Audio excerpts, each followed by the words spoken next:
한 주간 평안하셨습니까? 오늘도 주의 예배를 예배당이 아니라 가정에서 가정 예배로 드리고 있는데요. 정말 여러분들이 보고 싶습니다.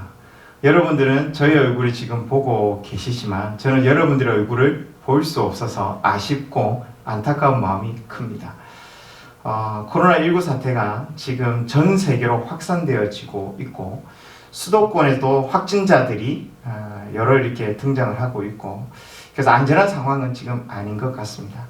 그리고 교육부에서도 우리 아이들의 개학을 지금 2주간 연기를 한 상황이고 해서 저희 교회도 앞으로 2주간 더 주일 예배를 예배당이 아니라 가정에서 예배를 드리기로 결정을 했습니다.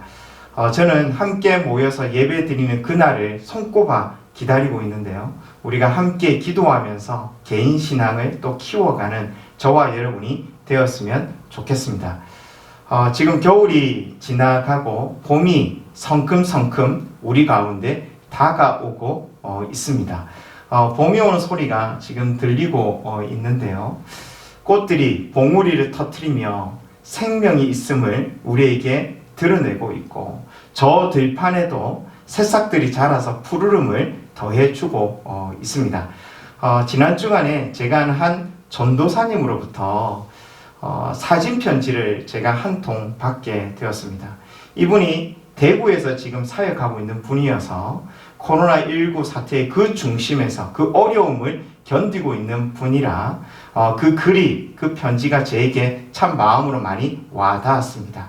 그 편지를 제가 잠깐 소개하도록 하겠습니다.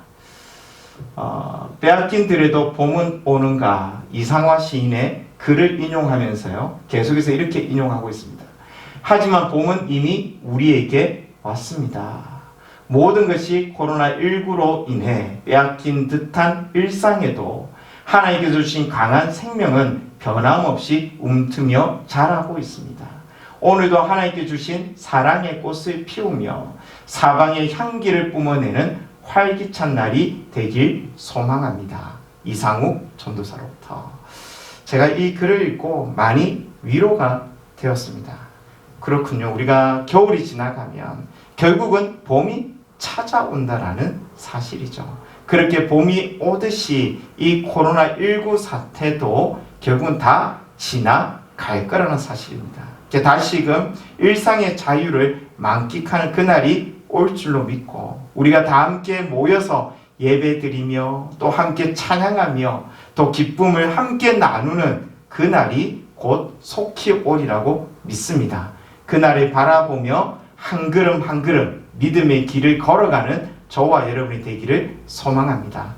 오늘 영상 설교를 들으시면서 또 함께 가족들과 가정 예배를 드리시면서 받은 은혜가 있다면 이번 주에는요 저에게 카톡이나 문자로 그 받은 은혜를 저에게 보내어 주시면요 제가 이번 주간에도 여러분의 가정을 찾아 여러분의 얼굴을 좀 배울 수 있으면 참 좋을 것 같습니다. 제가 2주간 여러분의 가정을 방문하여 간단한 선물을 전달을 하고 있는데요 저에게는 그것이 참 큰 기쁨입니다.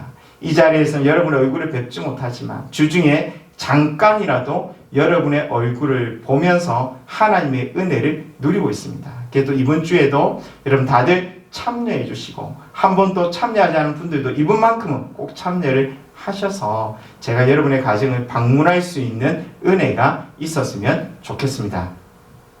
오늘 설교 제목은요. 이 또한 지나가리라 라는 제목으로 여러분과 말씀을 나누고 싶습니다. 오늘 본문의 내용은 예수님의 십자가의 여정을 담고 있습니다. 제가 십자가에 대한 이야기를 할 때마다 항상 이 예화를 잘 사용을 하고 있는데요. 그전에도 여러분과 함께 이 예화를 여러분과 나누었던 것 같습니다.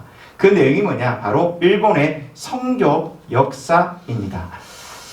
일본의 간사이 지방에 가보면요. 오사카 그리고 교토를 우리가 가보게 되어지는데 오사카와 교토를 가게 되어지면 늘 우리의 귀에 들리는 이름이 하나가 있습니다.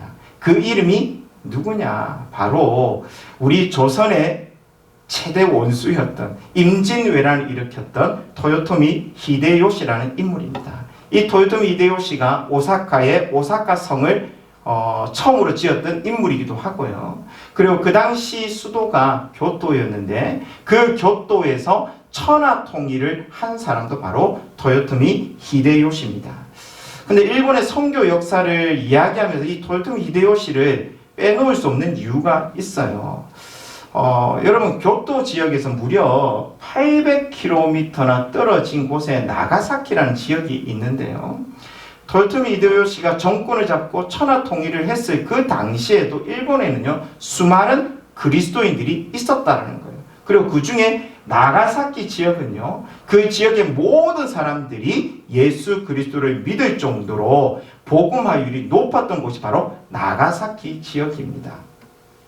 근데 이 나가사키 지역에 어떤 일이 있었느냐? 1597년 2월 5일날 엄청난 사건이 일어나게 되었습니다. 바로 나가사키 언덕에서 26명이나 되는 그리스도인들이 십자가에 매달린 채 예수님처럼 창에 찔려 처형당하는 일이 있었다는 사실이죠. 한 가지 특이한 사실은요. 이때 나가사키 언덕에서 순교를 당했던 그 26명의 사람의 이력을 살펴보니까 다 나가사키 사람들이 아니라 바로 저 교토 사람들이었다는 사실입니다. 이 사건의 발단이 어떻게 되느냐? 이런 토요토미 히데요시가 야망이 컸던 인물이었습니다. 그래서 조선을 정복하고자 하는 마음들이 있었죠. 그러니까 조선만 정복하기를 원했던 것이 아니라 저 중국도 정복하고 저 인도조차도 정복하고 싶은 마음이 토요토미 히데요시 마음 가운데 있었던 것 같아요. 그런데 그의 발목을 붙잡았던 사람이 있죠. 바로 조선의 영웅이었던 이순신 장군입니다. 그러니까 이순신 장군과의 전투에서 계속 패전을 거듭거듭 하다가 결국은 전국전쟁을 포기를 하고 다시 고국인 교토로 돌아가는 토요토미 히데요시의 모습을 우리가 보게 됩니다. 근데 돌아가서요, 이 전쟁에 패했기 때문에 그 패전의 책임을 누군가에게 돌려야 되는데 그 당시에 눈에 가시였던 기독교인들에게 그 화살을 돌리고 싶었다는 사실입니다. 그리고 그 당시에 포르투갈이라든지 스페인에서 많은 선교사님들이 들어오게 되어졌는데요. 하루는요, 토요토미 히데요시가 포르투갈 군함을 한번 정찰을 가게 되어졌습니다. 근데 그 군함에 들어가 보니까 엄청난 군사 물자가 실려져 있었던 것을 보고 충격을 받게 되었습니다. 그러니까 위협을 느낀 것이죠. 그래서 문호를 닫아버리고 그때로부터 기독교인들을 박해하기 시작하고 그때로부터 선교사를 추방하는 일들이 일어났다라는 사실입니다. 그리고 결정적인 또 한 가지 이유가 하나 더 있는데요. 토요토미 히데요시에게 정말 충성스러운 부하가 한 사람이 있었습니다. 근데 그 사람이 어느 날 갑자기 예수를 믿게 되어진 것이죠. 그래서 토요토미 히데요시가 그것을 알고 그 부하에게 예수를 부인해라, 예수를 믿지 마라, 그렇게 명령을 내립니다. 근데 그때 그 부하가 어떻게 이야기하느냐? 나는 나의 목숨을 버릴 수는 있으나 예수 그리스도는 나는 절대 버릴 수 없습니다 라는 이야기를 듣게 되는 것이죠. 이 이야기를 듣고 토요토미 히데요시가 기독교에 대해서 엄청 두려움을 느끼게 되었습니다. 예수를 믿기 전에는 나에게 목숨을 바쳤던 그 부하였는데 예수를 믿고 난 이후에 예수 그리스도를 위해서 사는 그 부하의 모습을 보면서 기독교에 대한 존재에 대한 두려움을 느끼게 되었다는 사실이죠. 그때에 비로소 이 토요토미 히데요시가 교토에 사는 모든 그리스도인들을 잡아들여라 라는 명령을 내리게 되었습니다. 그때 붙잡혀온 사람들이 26명의 기독교인이었다는 사실이죠. 그 중에는요, 3명의 외국인 선교사도 포함되어져 있습니다. 그러니까 나머지는 다 일본 사람들이었어요. 근데 그 중에는 15살 소년도 포함되어 있었거든요. 근데 그때 어떻게 핍박을 하느냐? 토요토미 히데요시가 그 교토의 한 다리에서 이 모든 26명의 기독교인들의 왼쪽 깃볼을 다 칼로 잘라내버립니다. 그러니까 피가 계속 흘러내리는 것이죠. 그때 한겨울이었거든요. 1월 3일 그 한겨울날 그 800km나 되는 그 교토에서 나가사키까지 걸어서 그렇게 움직여 갑니다.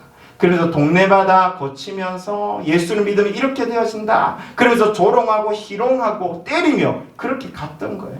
가면서 동상에 걸리는 사람들도 있었고 피고름이 나서 완전히 진범벅이 되어져서 그렇게 생명을 유지하며 나가사키까지 이르게 되었던 것이죠. 그리고 나가사키 언덕에서 그 나가사키 지역에 믿는 사람들이 참으로 많았기 때문에 너희들이 예수를 믿으면 이렇게 되어진다는 본보기로 그 26명을 십자가에 매달아서 창으로 찔려 죽이는 일들이 있었다라는 사실입니다. 그 중에 15살 소년이 한 명 있었는데요. 그 소년은 그래도 살려주겠다는 그 마음으로 그 소년에게 질문을 던졌어요. 네가 예수 그리스도를 버리면, 예수를 믿지 않겠다라고 이야기한다면 내가 너를 살려주겠다라고 물어봅니다. 그때 그 소년은요, 끝까지 예수 그리스도를 부인하지 않습니다. 그 예수 그리스도를 끝까지 붙들고 결국은 그 순교의 현장에서 순교하는 모습을 우리에게 보여줍니다. 그렇게 일본의 순교 역사가 시작이 되어졌고, 그리고 기독교의 핍박이 그렇게 시작이 되어졌습니다. 그러다가 토요토미 히데요시는요, 정복을 하지 못하다 보니까 화병에 빨리 죽음을 맞이하게 되어집니다. 그 이후에 토요토미 히데요시 다음에 정권을 잡았던 사람이 누구냐? 토요토미 히데요시 다음에 정권을 잡은 사람이 도쿠가와 이에야스라는 사람입니다. 근데 이 사람은요, 더 기독교를 핍박했던 사람이에요. 더 잔인하게, 더 가혹하게, 더 거세게 기독교인들을 핍박하기 시작을 하는데요. 1619년도에는 어떤 일이 있었느냐? 교토라는 지역에서요, 52명의 그리스도인들을 잡아들입니다. 그리고 그 그리스도인, 그 52명을 가족별로 십자가에 매달아서 불에 태워서 화형을 시켜버립니다. 그래서 52명이 다 불에 타서 순교하는 일들이 일어나요. 그래서 그 52명의 영혼을 달래기 위해서 그곳에 비석이 하나 세워지는데요. 워낙 대순교비가 그 당시에 이렇게 세워지게 되었습니다. 제가 한번 다녀왔는데 일본인들은 별로 관심이 없어요. 그러니까 선교 역사고 순교지니까 제가 다녀오게 되었는데요. 참 마음이 많이 아팠더랬습니다. 그리고 도쿠가와 이에야스가 여러분 어떻게 기독교를 말살을 하냐면, 여러분 5인조 감시 체계라는 이야기를 들어보신 분들이 계실 거예요. 그러니까 5명씩 조를 짜줍니다. 그리고 그 5명이 서로를 감시하게 만드는 것이죠. 그러니까 그 5명 중에 한 사람이라도 예수를 믿으면 그 5명을 다 죽여버리는 것이죠. 그리고 누군가가 예수를 믿었다라고 할 때에 그때 그것을 고발하는 사람은 그 사람은 살려줍니다. 그리고 나머지는 다 죽였다라는 사실이죠. 그렇게 서로를 믿지 못하고 그렇게 감시하면서 예수 믿는 사람들을 색출하는 과정을 10년 동안이나 가지게 되어집니다. 그래서 그 10년 동안 기독교인이 몇 명이 죽어나가냐면 60만 명이 순교를 당하게 되어집니다. 그러면서 기독교가 그렇게 말살이 되어지는, 그래서 예수를 믿는 사람들이 산으로 도망할 수밖에 없는 그런 일들이 이어지게 되었던 것이죠. 제가 그 당시 일본 기독교인들을 떠올리면서 든 생각이 뭐냐? 그들에게 예수가 어떤 존재이기에, 그들에게 예수님의 십자가가 어떤 의미였기에 그들은 그들의 생명과 맞바꿀 수 있었는가? 그들의 피가 무엇을 호소하고 있느냐? 어쩌면 그들에게 그만큼 예수가 소중했다는 것이죠. 그들의 생명을 맞바꿀 정도로 예수 그리스도의 십자가가 그들에게 중요했다라는 사실입니다. 여러분, 왜 교회만 오면 십자가 그렇게 이야기를 할까요? 여러분, 십자가가 그만큼 중요하다는 사실입니다. 여러분, 십자가 빼고는 기독교를 설명할 수가 없습니다. 십자가가 없는 복음은 복음일 수가 없어요. 기독교는 예수님의 십자가가 본질이요 중심이라는 사실입니다. 여러분, 사도 바울의 고백이 이를 대변해 주고 있는데요. 고린도전서 2장 2절 말씀에는 어떤 말씀이 있느냐? 사도 바울이 이렇게 고백합니다. 예수 그리스도와 그가 십자가에 못 박히신 것 외에는 아무것도 알지 아니하기로 작정하였습니다. 그러니까 예수 그리스도의 십자가만 붙들고 살겠다. 그 예수 그리스도의 십자가만 자랑하며 살겠다. 그렇게 고백하는 사도 바울의 모습을 보는 거예요. 그리고 갈라디아서 6장 14절 말씀에는 사도 바울이 또 어떻게 고백하느냐? 우리 주 예수 그리스도 십자가 외에 결코 자랑할 것이 없으니 라고 고백하고 있습니다. 사도 바울은요, 그 인생 자체가 바로 예수님의 십자가의 길을 따라가는 삶이었죠. 그 십자가 전하다가 결국 그 십자가 때문에 그 또한 순교를 하는 모습을 우리가 보게 됩니다. 예수님의 십자가가 무엇이기에, 예수를 믿는 자에게 예수님이 어떤 존재이기에 생명과 맞바꿀 만큼 그 예수를 붙들었느냐, 그 예수 그리스도의 십자가를 외치며 순교했느냐, 한 번쯤 고민해 볼 필요가 있다라고 생각을 합니다. 여러분, 오늘 본문 말씀이 딱 예수님의 십자가의 여정을 우리에게 말해주고 있습니다. 그리고 오늘 그 예수님의 십자가 여정 우리가 한번 따라가 볼 거예요. 그 예수님의 십자가의 여정 속에서 그 십자가의 의미가 무엇인지 우리가 오늘 살펴보게 될 것입니다. 그 전에 제가 여러분께 한번 던지고 싶은 질문이 있어요. 그 예수님의 십자가, 나에게 그 십자가는 어떤 의미인가? 저와 여러분의 십자가는 어떤 의미입니까? 지금도 우리의 마음 가운데 그 십자가의 은혜가 여러분 살아있습니까? 여전히 예수님의 십자가를 바라보며 그 예수님에 대한 사랑이 여러분 살아있습니까? 우리 또한 사도 바울의 고백처럼 그 일본 순교자들의 그 삶의 모습처럼 그 십자가를 붙들며 지금 또 살아가고 있습니까? 여러분, 이 십자가가 빠진 믿음은요, 참된 믿음일 수가 없습니다. 십자가 없는 헌신은요, 십자가 없는 열심은요, 여러분 위험할 수가 있습니다. 여러분, 십자가 은혜에서 멀어지면 멀어질수록 우리의 신앙은 병들 수 있음을 기억해야 됩니다. 그래서 오늘 본문 말씀을 통해서 다시 한번 그 십자가의 의미를 되새기는 저와 여러분이 되었으면 좋겠습니다. 솔직히 제가 오늘 본문 말씀이 십자가에 대한 내용인데요, 이 본문을 받으면서요, 제 마음 가운데 한 가지 두려움이 찾아왔고요, 또 한 가지는 반가운 마음들이 찾아왔습니다. 왜 두려웠느냐? 과연 내가 이 십자가 설교를 잘 할 수 있을까?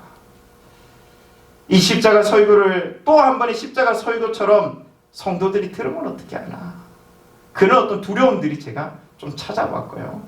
또 한 가지 제가 반가웠던 이유는 여러분, 이 십자가만큼 우리의 영혼을 새롭게 하는 것은 없다라는 사실입니다. 십자가는 우리의 신앙의 본질이라는 것이죠. 그래서 다시금 이 십자가의 은혜를 우리가 회복할 때 우리의 신앙의 본질이 회복될 수 있다라는 사실입니다.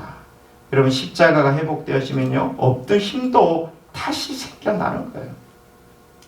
지금 우리나라의 상황이 별로 좋지 않습니다.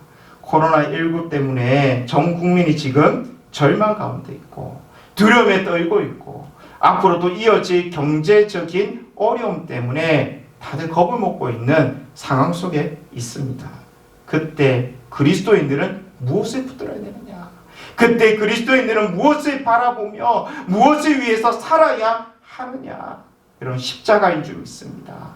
십자가가 우리의 능력이요, 십자가가 우리의 지혜가 되어야 될 줄 믿습니다. 그래서 고린도전서 1장 22절 24절 말씀을 우리가 다 같이 한번 읽어보았으면 좋겠는데요, 다 같이 한 목소리로 읽겠습니다. 유대인은 표적을 구하고 헬라인은 지혜를 찾으나 우리는 십자가에 못 박힌 그리스도를 전하니 유대인에게는 거리끼는 것이요 이방인에게는 미련한 것이로되 오직 부르심을 받은 자들에게는 유대인이나 헬라인이나 그리스도는 하나님의 능력이요 하나님의 지혜니라.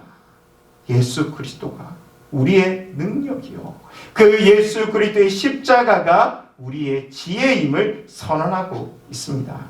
여러분, 다른 것이 우리를 살리는 것이 아닙니다.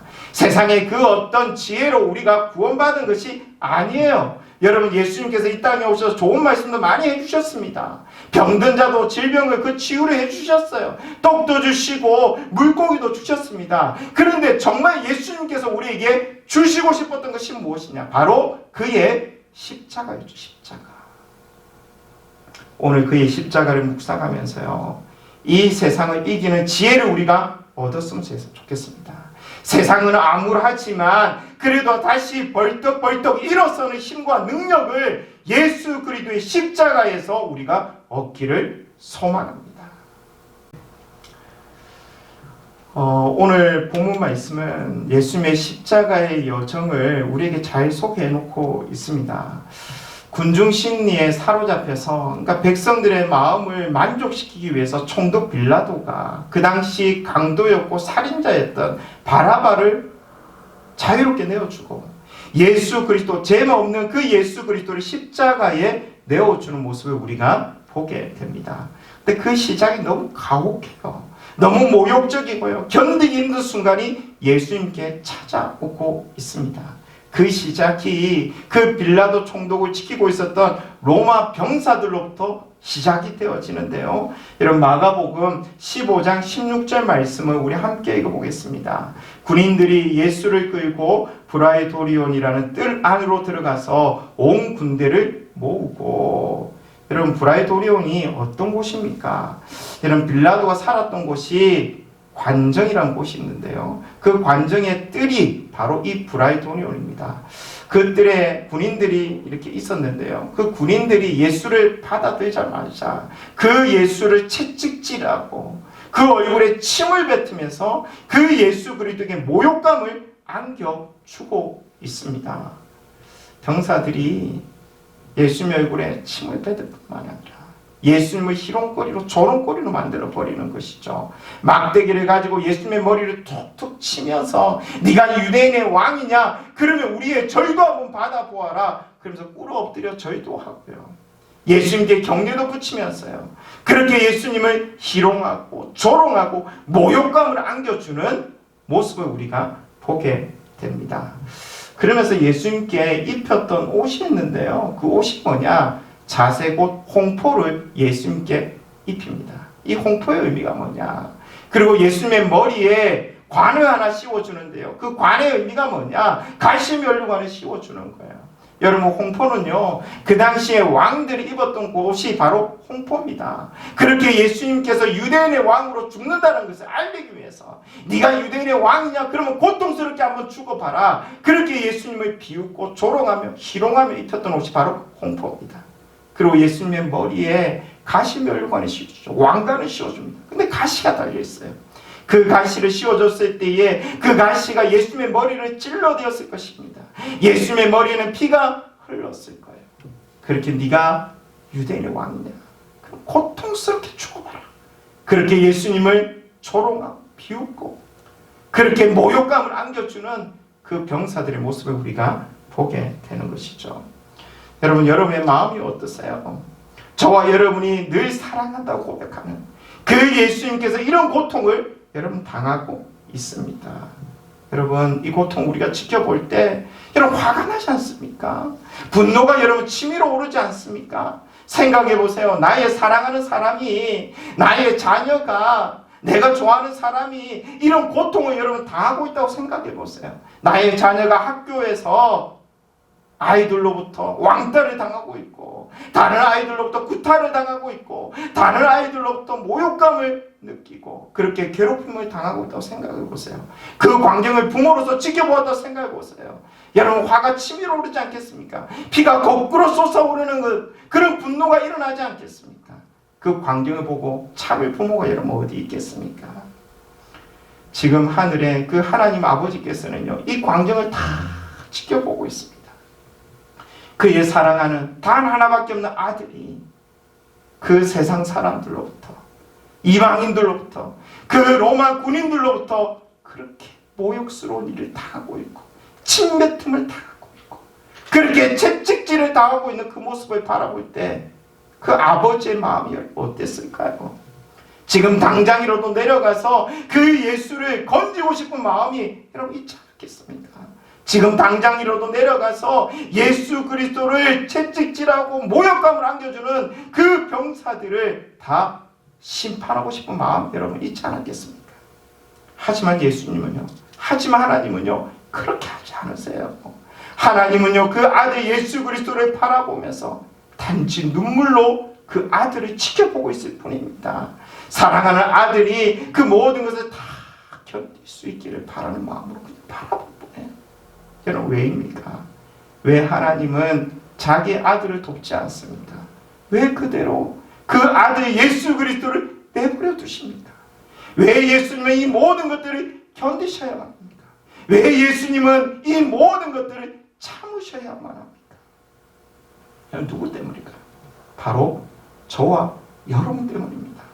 저와 여러분을 살리시기 위해서, 저와 여러분을 구원하시기 위해서 그 모든 것들을 다 참으시고 견디시는 것이죠. 여러분, 이 땅의 아빠들, 이 땅의 가장들이요, 왜 이를 악물고 그렇게 직장 생활하면서 힘든 일을 다 겪으면서 그렇게 살아가고 있습니까? 가족 때문 아닌가요? 사랑하는 아내, 사랑하는 자녀들을 책임져야 하는 가장의 책임감 때문에 그렇게 견디는 거 아니겠습니까?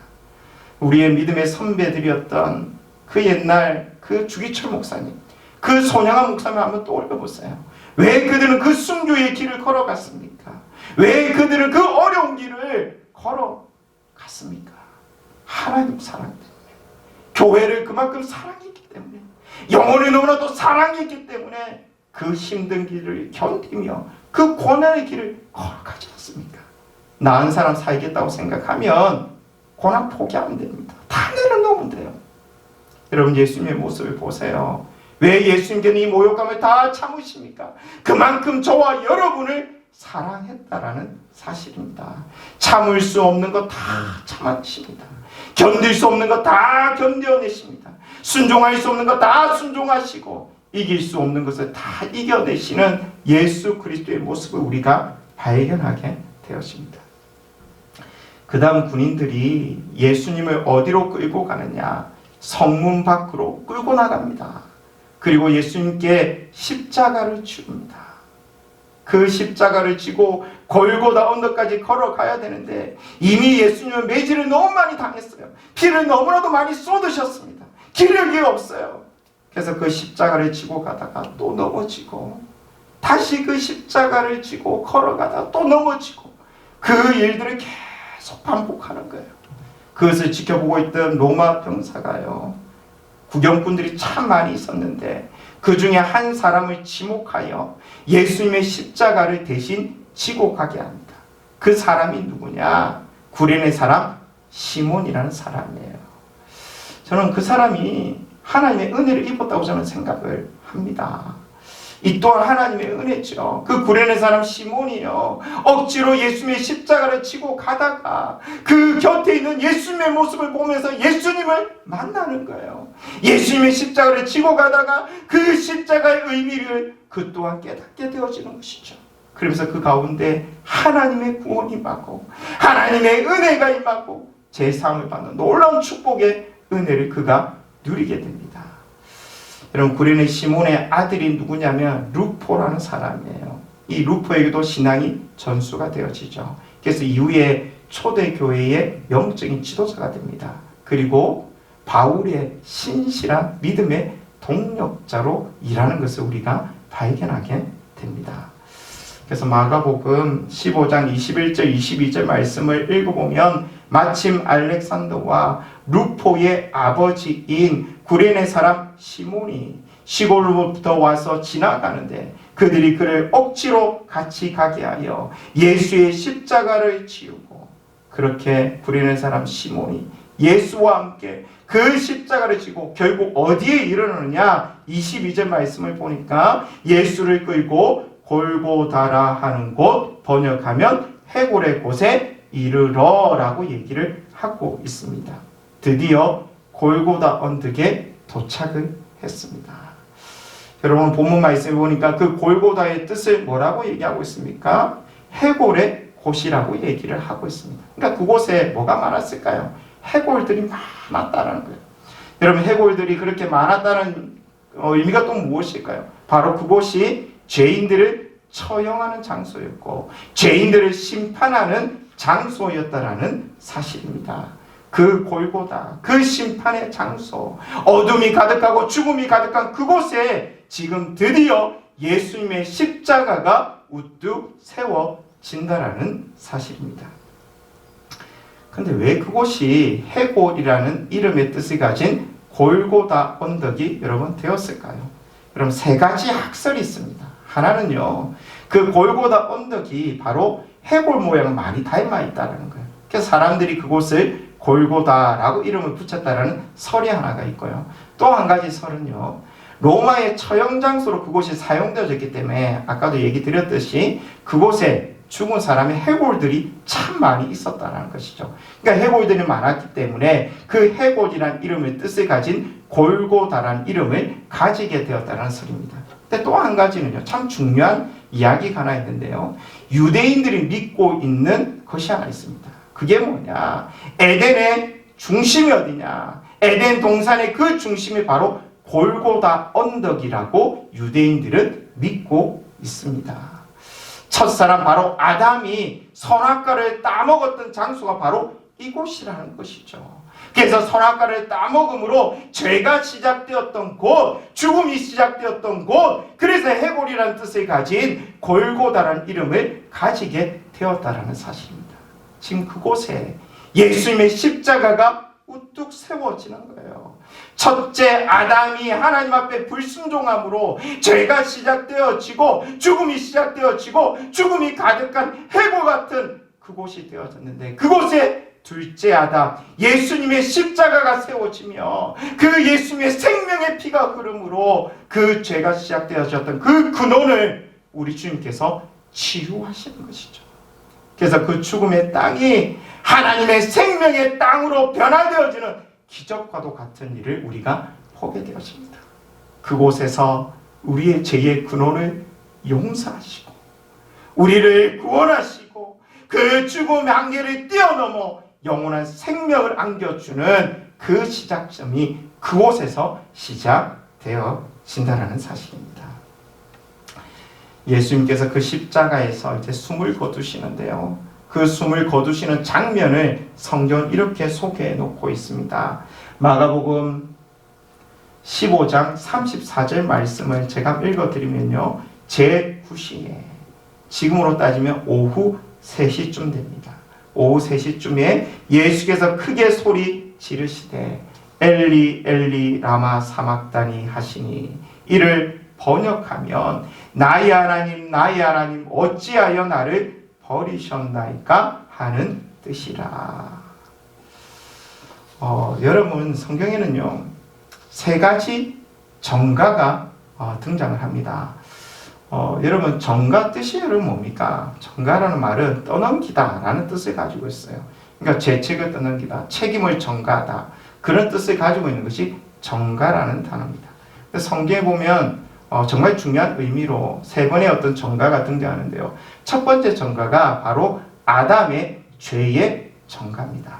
아담이 하나님과 언약 관계를 아담이 깨뜨리고 선악과를 따먹음으로 죄를 짓게 되었는데, 그 죄가 그 이후에 아담의 후손으로 오는 모든 세대 가운데 그 죄가 전가되어진다는 것이죠.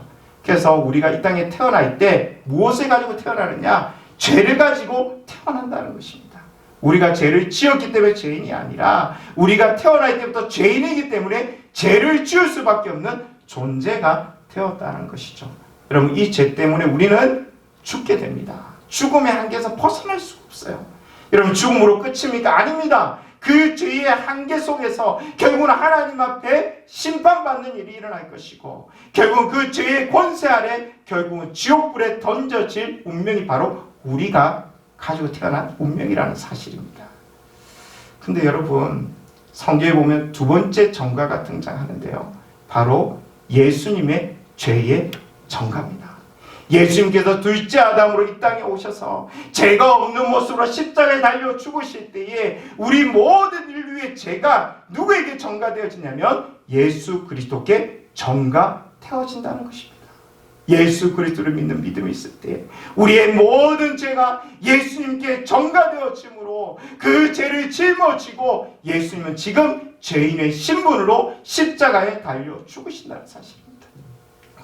그래서 여러분, 예수님께서 엘리 엘리 라마 사막다니 할 때 나의 하나님 어찌 나를 버리시나이까 라고 울부짖으며 죽음을 맞이하실 때에 그때 그 순간만큼은 예수님이 하나님의 아들로 심판받는 것이 아니라 지금 모든 죄인들의 대표자로 죄인의 신분으로 그렇게 하나님 앞에 심판받고 있다는 사실입니다.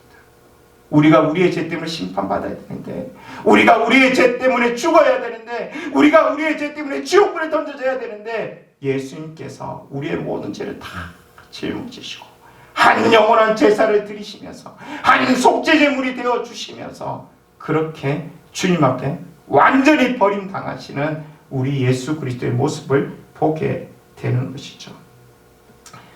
그래서 그 이후에 또 한 번의 정가가 일어나게 되어지는데요.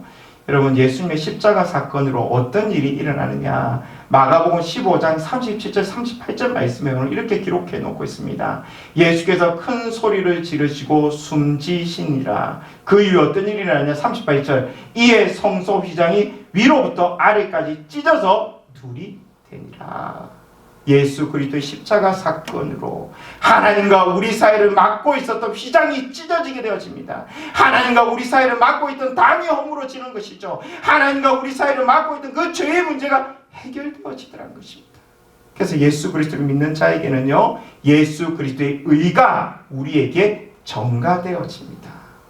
예수 그리스도를 믿음으로 하나님께서 우리를 어떻게 봐주시느냐, 우리를 죄인이 아니라, 더 이상 죄인이 아니라 의인으로 칭해주시고 의인으로 우리를 받아들이시는 거예요. 그래서 예수 그리스도를 믿는 믿음으로 담대하게 하나님의 그 은혜의 보좌 앞으로 나아가 하나님을 만나는 축복을 우리가 누릴 수 있게 되었다는 것이죠. 여러분, 그 어떤 것도, 코로나19 바이러스도, 그 죽음도 결코 하나님의 은혜에서, 이 예수 그리스도 십자가의 사랑에서 우리를 끊을 수 없음을 저는 믿습니다. 여러분, 그래서 사도 바울이요, 끊임없이 그 예수 그리스도의 십자가를 외치는 거예요. 그 예수 그리스도의 십자가를 자랑하며 그 예수 그리스도의 십자가를 위해서 그의 생명을 던지고 있는 것이죠. 얼마나 많은 순교자들이 그렇게 죽음을 두려워하지 않고 그의 목숨을 내어놓았습니까? 그 예수님의 십자가 그 의미를 깨달았기 때문에 그들은 그 십자가를 위해서 자신의 삶을 내어 던질 수 있었던 것이죠. 우리 또한 마찬가지입니다. 왜 우리는 십자가를 사랑하는가? 이런 십자가에서 우리는 세상이 줄 수 없는 힘을 얻게 되어집니다. 여러분, 그 십자가에서 세상이 줄 수 없는 능력과 지혜를 우리가 얻게 되어집니다. 다시 우리의 삶을 시작할 수 있는 소망을 얻게 되어져요. 죽음도 이기는 영원한 생명을 그 십자가에서만 우리가 얻을 수 있다는 사실입니다. 지금도 우리 주님께서 우리를 사랑하고 계시는데요, 그 사랑을 우리가 어디서 확인할 수 있느냐? 그 예수님의 십자가를 우리가 묵상할 때, 그 모든 십자가 안에서 우리에게 다 내어주신 분께서 우리에게 또한 모든 것을 주시지 아니하겠느냐? 그 하나님의 은혜를 우리가 생각하고 누리게 되어지는 것이죠. 우리 주변에 이번 이런 어려움을 겪으면서요, 가게 문을 닫고 또 직장을 잃고 그렇게 어려움을 당한 분들이 참 우리 주변에 많이 있습니다. 제 주변에도요, 상황을 보면요, 사방팔방 다 막혀서 너무 힘든 분이 계세요. 한 집사님의 이야기를 제가 좀 하고 싶은데요, 그 집사님의 삶을 봐도요, 너무 어려워요. 근데 요즘요, 그 집사님의 삶이 너무 행복해 보이는 것이죠. 갑자기 그 집사님의 삶 가운데 말씀이 부어지기 시작합니다. 그 집사님의 삶 가운데 예수님의 십자가의 은혜가 부어지기 시작해요. 어느 날 밤에 꿈을 꾸는데요, 십자가의 길을 걸어가시는 예수님의 발이 보이더라고요. 그리고 그 발을 붙드는 그 은혜를 누리게 되었답니다.